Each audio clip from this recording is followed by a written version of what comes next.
So we have started the topic of vitamins. Today I will discuss about vitamin A. I will first try to cover all the fat soluble vitamins, then subsequently I will also make lectures on water soluble vitamins as well. So vitamin A आपको लिपन cord से पढ़ना चाहिए, और यहाँ पे थोड़ा सा मुश्किल लिखा है vitamin A plus vitamin D, ये दोनों थोड़े से मुश्किल होते हैं. तो विटामिन डी का आई होप सो अब आपके कॉन्सेप्ट्स क्लियर हो गए होंगे. विटामिन डी का मैंने इससे पहले लेक्चर बनाया है. सो विटामिन ए भी आज कोशिश करूँगी कि आपकी सारी कॉन्सेप्ट्स क्लियर हों, और इस लेक्चर के बाद जब आप बुक से पढ़ेंगे तो आपको कंपैरेटिवली ईजी लगेगा, इतना मुश्किल नहीं है. So I will try to make it easier for you. So let's start with the vitamin A. Vitamin A की अगर हम बात करें तो हर विटामिन का हमें केमिकल फार्मूला पहले देखना होता है. सो विटामिन ए का जो केमिकल फार्मूला है दैट इज़ रेटिनोल या रेटिनोइक एसिड की फॉर्म में भी एग्जिस्ट करता है. बेसिकली जिस तरह विटामिन डी या बाकी विटामिन के की हमने बात की थी, तो उसका एक मेन केमिकल नेम होता है और बाकी वो नेम्स होते हैं जिसकी फॉर्म में वो एग्जिस्ट करता है उसकी सोर्स की बेसिस के ऊपर. सो इसको हम अगर केमिकल नेम देखें तो हम इसको कहेंगे रेटिनोल, और retinol belongs to a group of compounds that are called retinoids.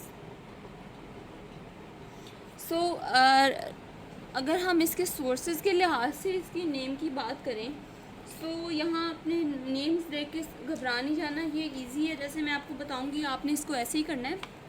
First is retinol, जो बेसिक फॉर्म है इसकी अगर हम बात करें, इसमें जो थोड़ी थोड़ी बातें आपने सिर्फ करनी है. फर्स्टली ये है एनिमल सोर्स, और इसके अंदर क्या खसूसियत है, इट हैज़ अ बीटा आयो non ring.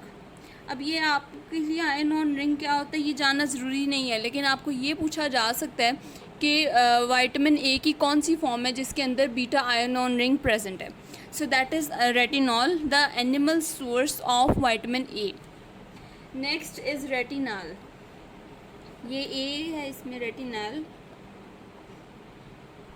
This is derive from the oxidation of retinol, यानी कि इनकी आपस में इंटर कन्वर्जन है ऑक्सीडेशन से. इसी की ऑक्सीडेशन करें तो ये नेक्स्ट सब्सिक्वेंट फॉर्म हमें मिलती है retinol, that is an aldehyde. इसके लिए आपने ये याद रखना है कि ये एल्डिहाइड है और ये ऑक्सीडेशन से बनी है of the beta ionone ring. Next is retinoic acid. So retinoic acid is derive from the oxidation of retinol, यानी इसकी अब हमने दोबारा से ऑक्सीडेशन जब कर दी तो ये नेक्स्ट कंपाउंड बन गया. ये आपस में एक दूसरे की ऑक्सीडेशन से बने, लेकिन यहाँ पे एक चीज़ है, ये वापस से इसकी कन्वर्जन नहीं है.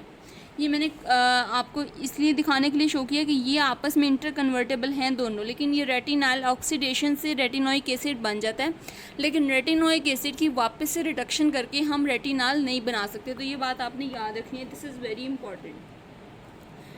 सो रेटिनोइक एसिड है, और इसके अलावा एक और फॉर्म है दैट इज़ बीटा कैरोटीन.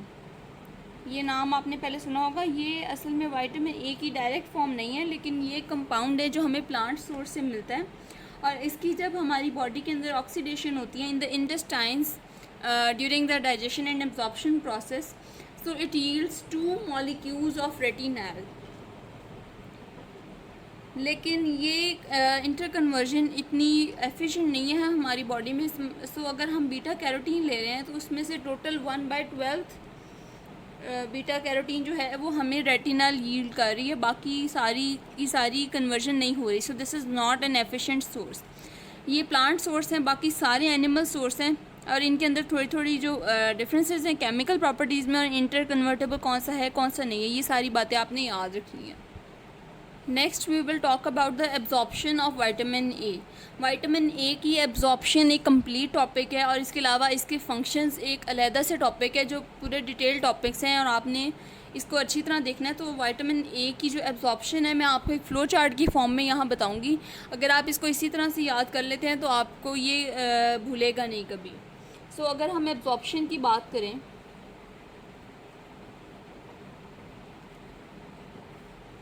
तो हमने यहाँ पे एनिमल सोर्स और प्लांट सोर्स को साथ लेकर चलना है. मेन तो प्लांट सोर्स तो सेकेंडरी है जो कि इंटर कन्वर्जन से हमें विटामिन ए मिल रहा है, लेकिन मेन जो है वो एनिमल सोर्स है। और यहाँ पे हम अभी बनाएंगे रेटिनाइल एस्टर। तो आपने ये याद रखना है कि जो स्टोरेज फॉर्म है दैट इज़ रेटिनाइल एस्टर। सो अगर हम विटामिन ए की बात कर रहे हैं from the animal source, for example यहाँ मीट है और यहाँ पे है प्लांट सोर्स ऑफ विटामिन ए, इससे हमें एब्जॉर्प्शन से जो फर्स्ट चीज़ हमें मिल रही है दैट इज़ रेटिनाइल एस्टर, जो बाद में ये रेटिनॉल फॉर्म में मिलेगा। ये सेकेंडरी फॉर्म है, सबसे पहले जो हमें फॉर्म मिलेगी that is retinyl ester. Retinyl ester, और यहाँ पे भी हमें डायरेक्टली रेटिनॉल मिल रहा है, जैसे कि मैंने अभी बताया था कि direct conversion into 2 retinol molecules होती है। ये रेटिनाइल एस्टर फिर कन्वर्ट हो जाता है इनटू रेटिनॉल, और यहाँ पे जो रेटिनॉल जो ये मैंने पहले बताया था, और यहाँ पे ये रेटिनॉल जो है this is converted into retinol also. अब इन दोनों ये हमें रेटिनॉल की फॉर्म में मिल गए हैं। नेक्स्ट क्या होगा कि ये रेटिनाइल एस्टर की फॉर्म में इन्होंने ट्रैवल करना है। ये थोड़ी सी चीज़ें हैं कि अभी रेटिनाइल एस्टर से की फॉर्म में हमें मिले थे, हमने रेटिनॉल की फॉर्म में एब्जॉर्प्शन करवाई है।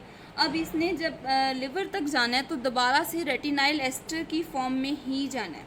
सो रेटिनाइल एस्टर की फॉर्म में ये जाएंगे टूवर्ड्स द लिवर, और रेटिनाइल एस्टर की फॉर्म में जाना है थ्रू काइलोमाइक्रॉन्स। ये काइलोमाइक्रॉन्स का कॉन्सेप्ट सारा आपका लाइपोप्रोटीन्स का है, आई होप सो आपने वहाँ पढ़ लिया होगा। सो काइलोमाइक्रॉन्स जस्ट लाइक HDL, LDL, बाकी लिपोप्रोटीन्स, इसी तरह काइलोमाइक्रॉन्स भी एक लिपोप्रोटीन है। सो काइलोमाइक्रॉन्स की फॉर्म में retinyl ester travels to the liver. अब लिवर में क्या होगा, this will move to liver and वहाँ पे स्टोरेज हो जाएगी in the form of retinyl ester. तो आपने ये याद रखना है कि ये रेटिनाइल एस्टर है जो अभी तक स्टोरेज फॉर्म में अवेलेबल है इन द लिवर। अब जब इसकी ज़रूरत होगी बॉडी में विटामिन ए की, तो तब क्या होगा कि इसने रिलीज़ होना है रेटिनॉल ने। रेटिनॉल वो फॉर्म है जो ब्लड में ट्रेवल कर रही है रेटिनाइल एस्टर, और स्टोर हो रही है रेटिनाइल एस्टर, लेकिन जो एब्जॉर्ब हो रही है और जो यूटिलाइज हो रही है वो है चीज़ रेटिनॉल। ये चीज़ मेरे ख्याल से मैंने काफ़ी दफ़ा रिपीट कर दी है, सो आपने ये नहीं भूलनी, ये मैं बार बार इसीलिए बता रही हूँ बिकॉज दिस इज़ इम्पॉर्टेंट। इस फॉर्म में हमें मिली है, अब दोबारा स्टोर हुई है, और अभी हमें जब ज़रूरत है तो दोबारा से कन्वर्जन होनी है किसमें, रेटिनॉल में। और ये रेटिनॉल जो है ये किस ट्रांसपोर्टर के थ्रू अब मूव करेगी, that is called retinal ester binding protein, retinol ester binding protein, जिसका एक कम्प्लेक्स बन जाता है that is called RBP complex. जब ये दोनों चीज़ें आपस में कंबाइन करेंगी तो इसको हम कहेंगे ये कम्प्लेक्स बन गया इसका। सो इस कम्प्लेक्स के बाद ये आगे ट्रैवल करेगा और जहाँ पे चाहिए वहाँ यूटिलाइज होगा, स्पेशली इन द आइज़ जहाँ पे वो रॉड्स का पूरा कॉन्सेप्ट है, जहाँ ये यूज़ होता है, पूरी उसकी भी एक साइकिल है, अभी हम वो भी देखेंगे। इसके अलावा बाकी जितने भी सारे फंक्शंस हैं वो परफॉर्म होंगे जब यहाँ पे रिलीज़ होगा रेटिनॉल। सो ये कुछ था अबाउट विटामिन डी एब्जॉर्प्शन। इसी फॉर्म में आपने इसको याद रखना है, इसी फ्लो चार्ट की फॉर्म में। ये तो थोड़ा सा रफ है, अगर आप पेपर में बनाएंगे तो इसको ज़रा नीटली बनाना है। कुछ बातें मैंने ज़ुबानी बोल दी हैं जो सारी की सारी नहीं लिखी हैं इधर, यहाँ मैंने सिर्फ वर्ड 2-4 लफ्ज़ लिखे हैं, आपने फिर पूरी लाइन लिखनी है। सो फंक्शंस इसके स्पेशली इन द आइज़ बहुत इंपॉर्टेंट है। So I will teach you that in the next part.